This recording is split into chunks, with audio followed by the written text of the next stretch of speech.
This meeting has a roll call vote, so Marie's going to do that as soon as we're ready. Ready to go. Yes, ma'am. Okay. This is the Regional Emergency Medical Advisory Committee meeting of New York City, March 21st, 2017. Robert Winchell said he was not able to attend tonight. Dr. Schenker, Yes. Michael Vash, Robert Ackerman, Here. Nicholas Alexandru, Christopher Graziano, Here. Mimi Langsam is not here. Eric Cohen, Here. Kevin Munjal, Here. Cindy Basilos, Here. Dario Gonzalez, Here. Glenna Seda, Here. Bradley Kaufman, Doug Isaacs, Here. Nathan Reisman, Here. Joshua Buckland, Here. Talina Lloyd, Here. Allison Burke, Jeffrey Rabrich, Present. Heidi Cordy, Louis Marshall, Yes. Michael Redlener, Yep. Michael Gutenberg, Present. Pamela Lai, Here. We're doing good. Dominic Battinelli, Scott Chang, Here. Peter Wire is not here, Paul Barbara, Here. David Benelli, not here, Celia Quinn, Here. Charles Martinez, Present. Joseph Bove, Martin Grillo, Present. Matthew Harris. Here. Welcome, Dr. Harris. William Fisher. Dr. Fisher. Robert Krupe, Here. Jessica Van Voorhees, Arthur Cooper, Gary Marshall, Yadidja Langsam, Present. Anthony Shalish, Here. Christopher Sorrentino. Yeah, we have a four. That's so bad. 1, 2, 3, 4, 5, 6, 7, 9, 10, 11, 12, 13, 14, 15. Yes, we definitely have a quorum. Thank you. Before we get started, I would like to take a minute for a moment of silence for EMT Yadira Arroyo, who passed in the line this past week.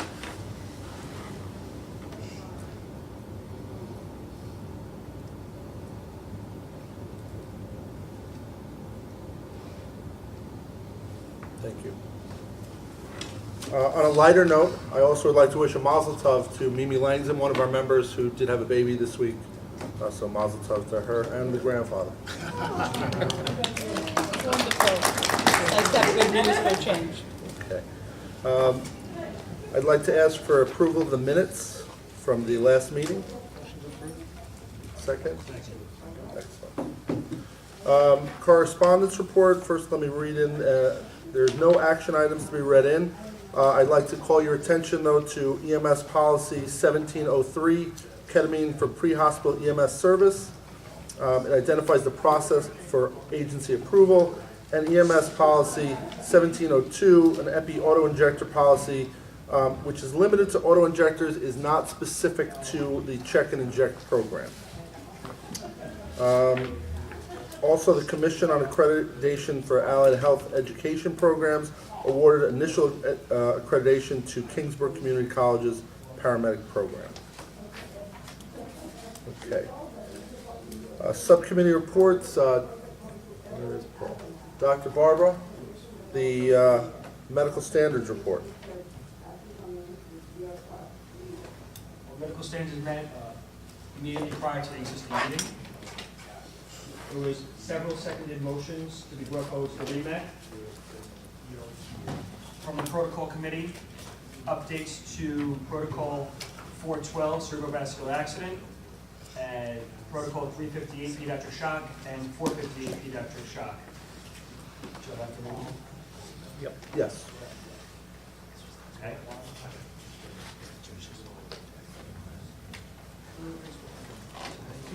412 is up on the screen. It's up on the screen. See what's on screen. This You can see what's on the screen. There's just one change to be made from what you see here. After the note, which is written in blue, the middle paragraph, if the glucometer reading is above 60 milligrams per deciliter, withhold treatment for hypoglycemia, should be struck, remaining with 2 sentences for the note. And the third note should read, it is amended to read, if the glucometer reading is greater than or equal to 60 milligrams per deciliter, treatment for hypoglycemia should be withheld. If the glucometer reading is below 60 milligrams per deciliter, refer to Protocol 411 AMS. And that would be Protocol 412, revisions and amendments.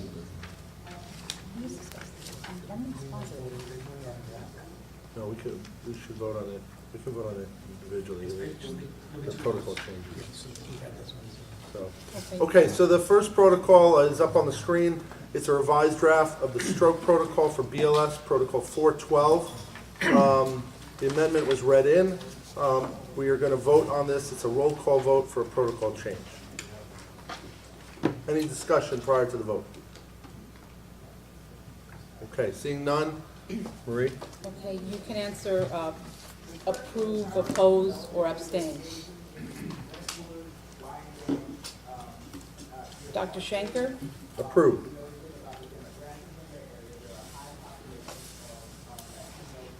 Dr. Graziano? Dr. Munjal? Dr. Basilos? Dr. Gonzalez? Approved.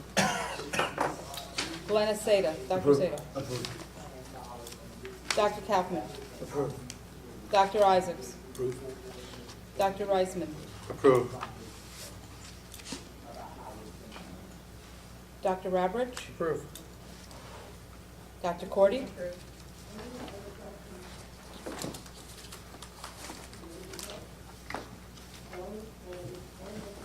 Dr. Marshall?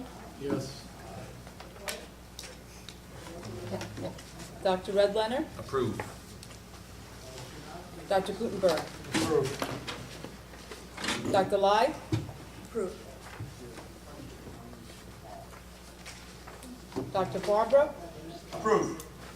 I think you Da- approved. Dr. Quinn? Approved. Dr. Martinez? Approved.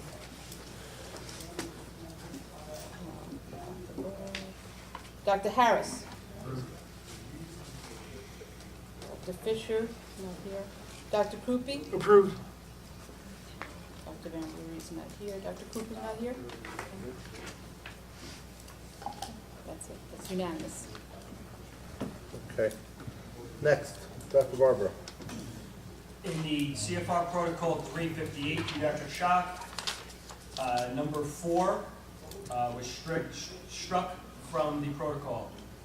Read as if a patient has an altered mental status, the patient must be ventilated at the rate of at least 20 breaths per minute. The exact same change was made in Protocol 458, which is the sister protocol for pediatric shock in the BLS protocols. Any discussion on the protocol? It's up on the board in front of you. Essentially, removing a line that said, if the patient is altered mental status, they must be ventilated, which would imply bagging a patient just because they were altered, doesn't necessarily in line with practice. Any questions? I know we have a pediatric physician here.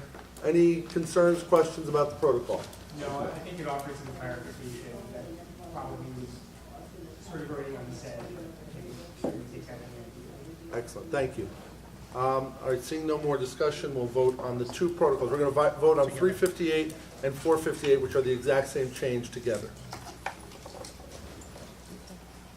Dr. Schenker? Approved. Dr. Graziano? Approved. Dr. Munjal? Approved. Dr. Basilos? Approved. Dr. Gonzalez? Approved. Dr. Seda? Approved. Dr. Kaufman?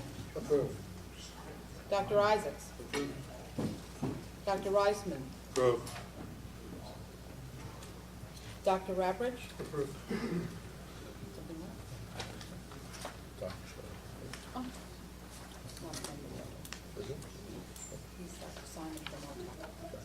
Dr. Marshall? Affirmative.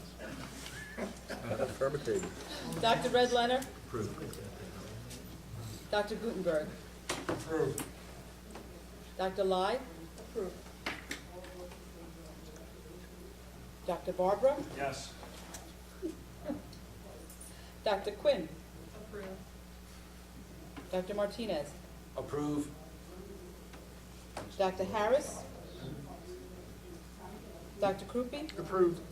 That's it. It's also unanimous. Excellent. Okay, thank you. Dr. Barbara, anything Oh, else? No? Dr. Cordy, sorry. Oh. Yes. Okay. Sorry.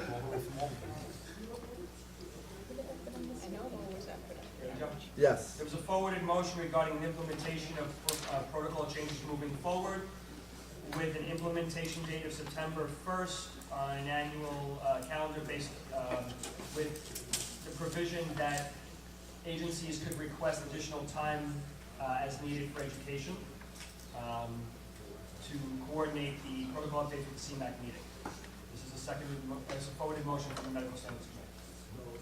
And that provision already has existed in our protocols, where if an agency, for some reason, can't meet an implementation deadline, they can ask for an extension. So the real change is to move from a July 1st implementation date to a September 1st implementation date because of the change in the CMAC calendar. Any questions about that? All right, seeing none, let's vote. Dr. Schenker? Approve. Not? It's not All right, so then let's just take a, okay, fine. Just take a regular Even better. All in favor of approving this change, please raise your hand. Keep them up, Maria has to count. 1, 2, 3, 4, 5, 6, 7, 8, 9, 10, 11, 12, 13, 14, 15, 16, 17. Any abstentions? Any opposition? Okay, seeing none, thank you very much. Dr. Barbara, anything else? There was forwarded motions from the CNC subcommittee regarding manual updates, the certification credentialing manual, namely updating the name of the chair and the vice chair as listed and shown on the screen. There's a forwarded motion regarding the exam components, that the revision of the exam to be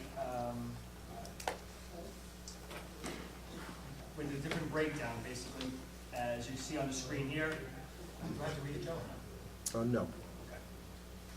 Okay. That's a forwarded motion to the Medical Standards Committee.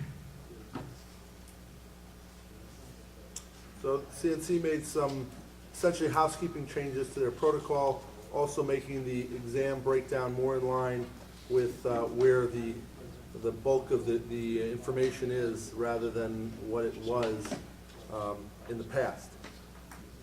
Any questions, concerns, comments about these changes? All right, seeing none, all in favor of making these changes, please raise your hand and hold it up. 1, 2, 3, 4, 5, 6, 7, 8, 9, 10, 11, 12, You had 13, Kevin in there? 14, 15, 16, 17, 18, yeah. Do you see Kevin in there? Oh, 19. All opposed? Any abstentions? Seeing none, thank you very much. And the final motion was the component of the subcommittee membership. Also, some housekeeping items which are shown on the screen there. And that's the final forwarded motion for Medical Standards Committee.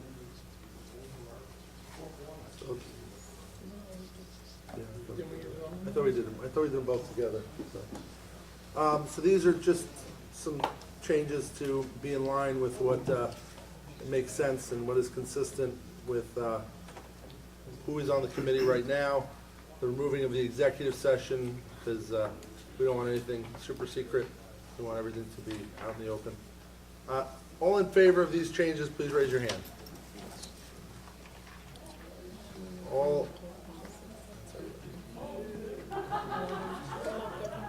15, 16, 17. All opposed? Any abstentions? Okay, No further report. thank you. All right, Dr. Redlener, the QA report, please. Sure, the Quality Improvement and Quality Assurance Committee met on Wednesday, March 8th. We discussed some QA cases that were pending for regional restriction. The second item that we discussed was producing a quality assurance report for midazolam. We know that we're taking the quality improvement item off of the protocol. However, we wanted to be able to provide the region with a kind of final report around the quality improvement issues. So as a result, we're going to be asking agencies to give a report on a select time period. I believe it's about 9 months that we're going to ask for medical directors and/or quality improvement coordinators to submit some data, some basic questions around use of midazolam in the region. This is really kind of a part of an effort to utilize some of the quality improvement things that we've decided to implement as a region. That survey should be coming to agencies in the next month. As part of the midazolam question, Dr. Munjal raised the question of the dosing of midazolam to look at the pediatric age group from 15 to 21 and to consider a change in the dose given several cases that were experienced at Sinai Hospital. The QA committee was charged with looking into this further to see if it's more of a systemic problem. The committee decided that we're going to send a survey to ED directors to ask if there's any other regional issues around the use of midazolam of 10 milligrams IM. That should be coming to ED directors. As a note on that, there's various lists of ED directors throughout the system. None of them seem to be exactly updated correctly. I think it's probably a good idea to we should all get together and make sure that these lists are updated, but I will be reaching out to the lists that I have to send them a basic request for information if there's any problems or issues with the dosing of midazolam or any issues that have come up to their knowledge. The next item on our list was we're looking into developing a safety tag. This is going to be led by Morty Lax, and we're looking into the issue of EMS fatigue and scheduling. It's based on the studies out of Pittsburgh, and we're interested in how fatigue affects the safety of our providers in the region. There's more to come on that. Naloxone usage. Again, regional data is collected around naloxone use. We're working on putting together a kind of a regional report to report back to this body. We hope to have some results in the next, by either the next meeting or the one subsequent. The mobile stroke treatment unit will be coming, or we've invited them to come to the next quality improvement meeting to provide a report about the update with regard to their ongoing project related to the mobile stroke treatment unit. And we hope to we've asked them for a report of the updated quality improvement activities that they've been working on. So we hope to have that for the next, for the May REMAC meeting. The last item was a trauma survey, the results of which were shared with RTAC and communicated to RTAC to work on the updating of the trauma guidelines and possibly notification issues. Dr. Simons. And Dr. Simons. So the next meeting will be on May 3rd. That's it. Mr. Gunsberg. Put together the midazolam questionnaire, unless you've already put it together.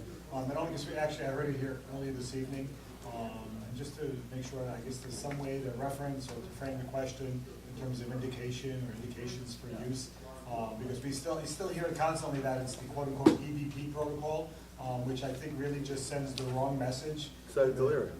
I'm sorry? Excited delirium. Correct.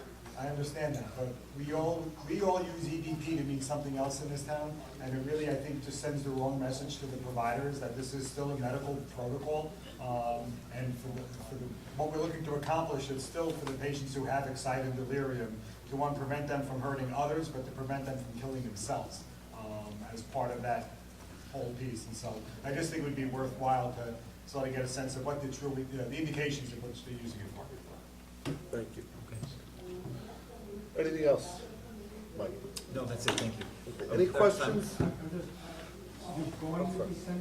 I thought that, my understanding is that Nancy brought it, Nancy and Marie had discussed it? Or- When we went to the RTAC, we just updated them on what what QA committee was working on. And So when is the next RTAC meeting? we have to set up meetings. The next part, I don't have the exact date. Yeah, but it's About. like May. In May? We should be able to get you the data and the information before that meeting. Sorry, I apologize. So we can talk after this, Yeah. to clarify. Okay. Any questions or comments about the QA report? Okay, seeing none.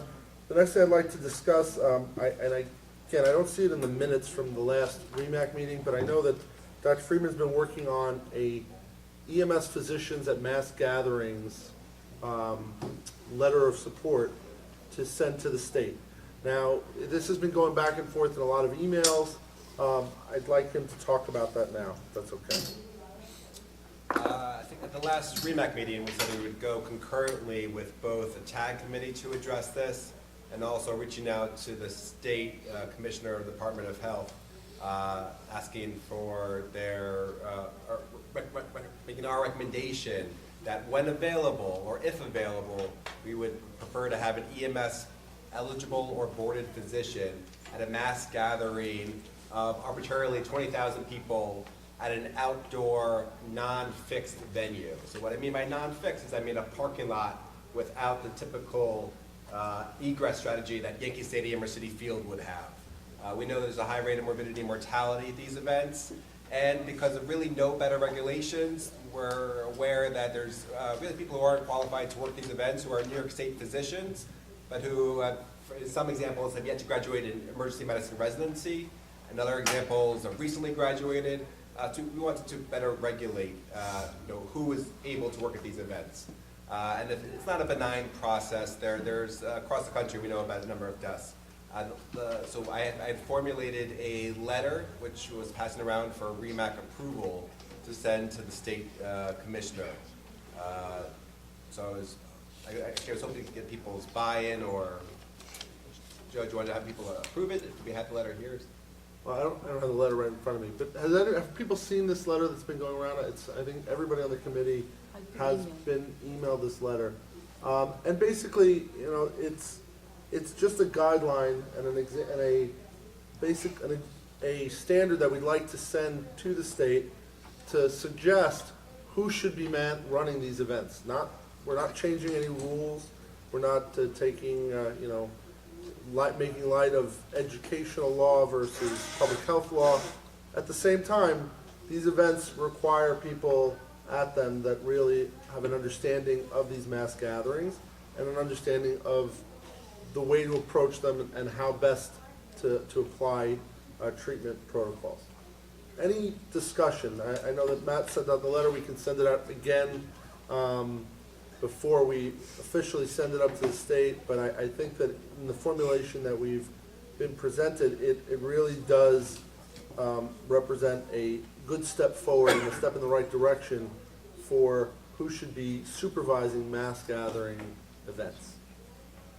Any questions? All right, seeing none, we'll make sure that the final draft is sent out with the idea that if there is no concerns or questions, this is not a protocol change, this is just a recommendation. There was some question as to who to send this to, either Lee Burns, in charge of EMS, or directly to the Commissioner of Health. I open that up to the discussion here if anybody has any opinions.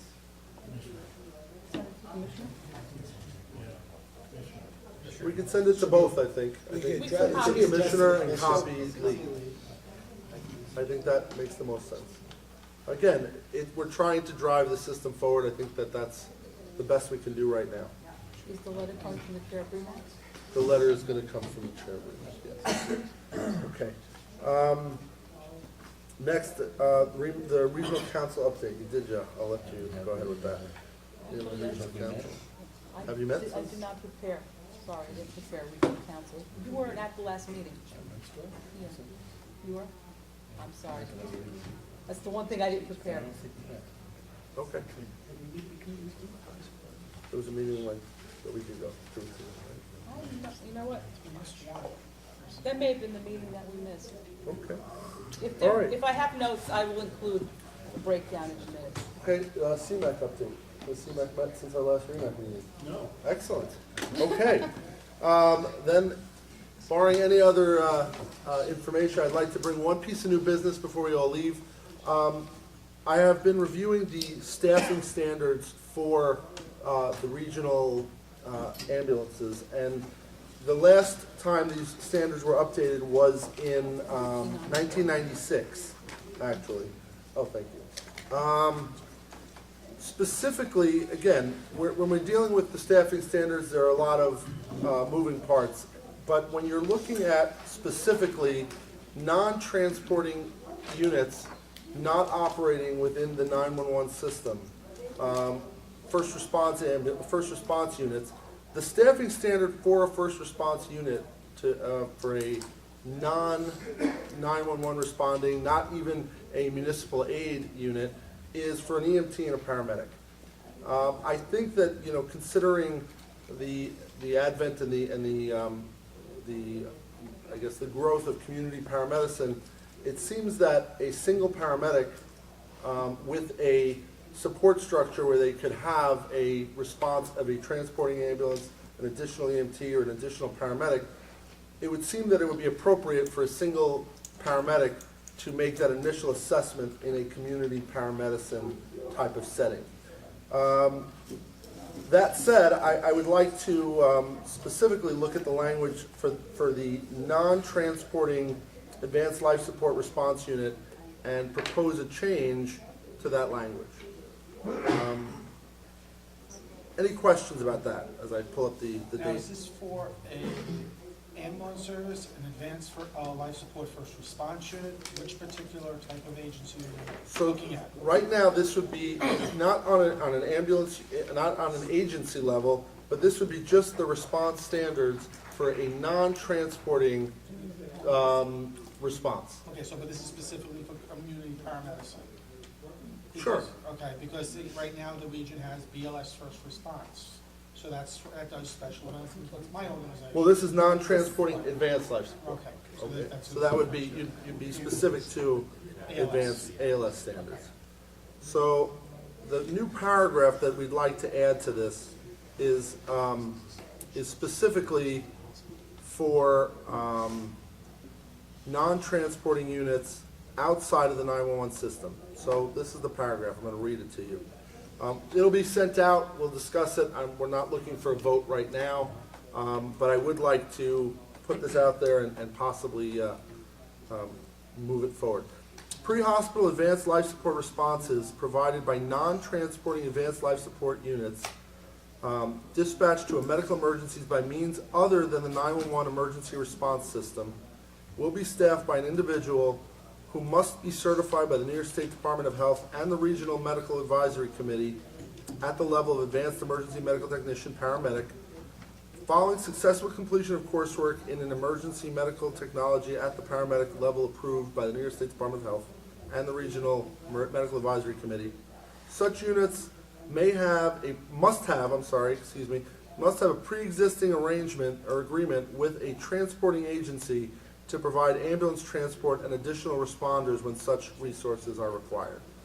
So this would allow a single paramedic to respond to a scene in a non-transport capacity, assess the patient, and if they felt, obviously within the construct, within the framework of a community paramedicine response, and then make a determination if they felt there was a transport. They would have to have an agreement for a transporting response if necessary, and they could provide